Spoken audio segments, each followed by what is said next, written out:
vitiligo, pourquoi il apparaît et comment l'éliminer? Pour éviter la prolifération des taches, il est important de conserver un bon état mental. Il est recommandé de mener une vie saine, de rester positif, d'être détendu, et d'éviter les situations de stress. Dans un premier temps, pour ne pas aggraver la situation, il est très important de s'appliquer un indice de protection solaire élevé, de protéger la zone et ne pas s'exposer au soleil, surtout durant les moments critiques. Le nom scientifique ou médical de cette maladie est la leucodermie, et peut affecter de nombreuses parties du corps. Il s'agit d'une maladie qui modifie la couleur de la peau, provoquant des taches ou des carences en pigmentation. Dans cet article, nous allons vous expliquer les raisons de l'apparition du vitiligo, et vous donner quelques conseils pour l'éliminer. Que savoir sur le vitiligo? Le vitiligo ou la leucodermie est un problème dégénératif de la peau qui surgit quand les mélanocytes, cellules qui se chargent de pigmenter la peau, meurent. Cela entraîne une carence de production de mélanine, responsable de la couleur de la peau, et pour finir, l'apparition de taches ou de zones sans pigmentation.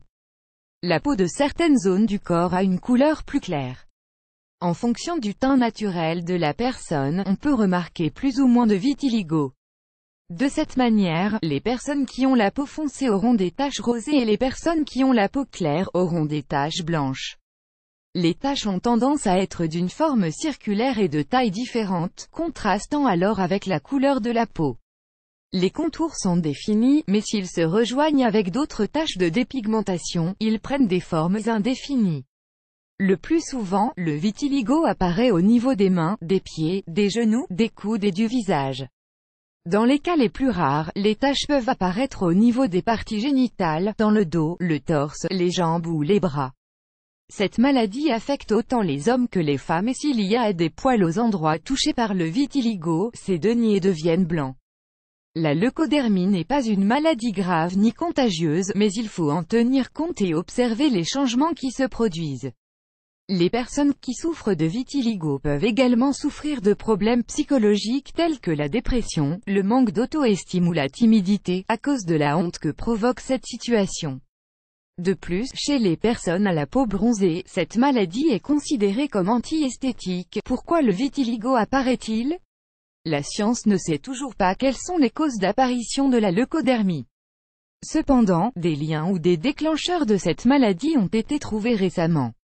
En voici quelques exemples: les problèmes du système immunitaire, les troubles des défenses de l'organisme, le stress à une maladie immunodépressive ou une chirurgie, par exemple, sont des facteurs qui peuvent empêcher la formation de certains anticorps et, en même temps, la prolifération d'autres anticorps qui agissent contre les cellules créatrices de mélatonine.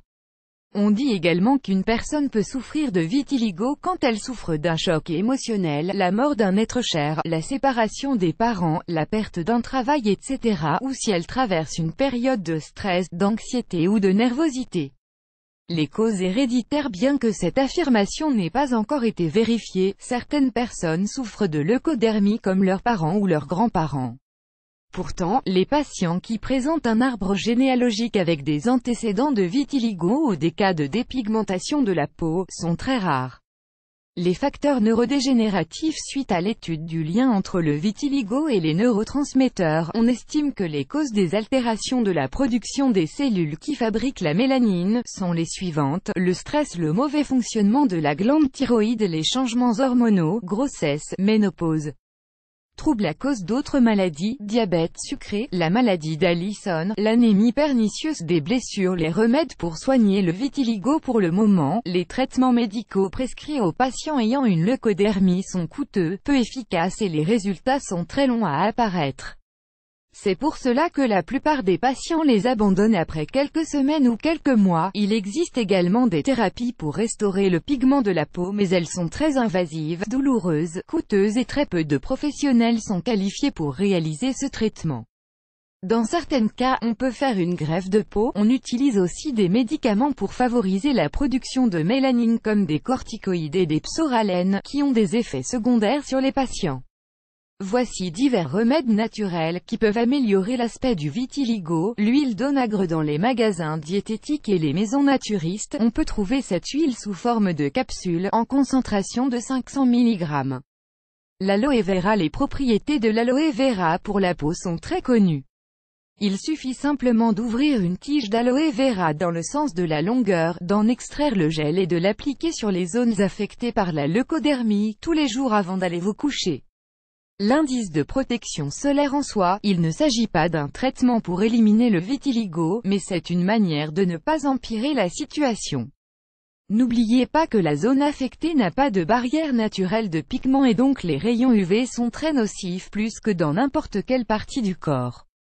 Alors pour éviter les brûlures graves, ne sortez jamais sans vous appliquer une bonne quantité de protection solaire, d'indice 40 au moins, ou un écran solaire, comme celui qu'on utilise sur les bébés ou les personnes à la peau sensible, sur les zones dépigmentées.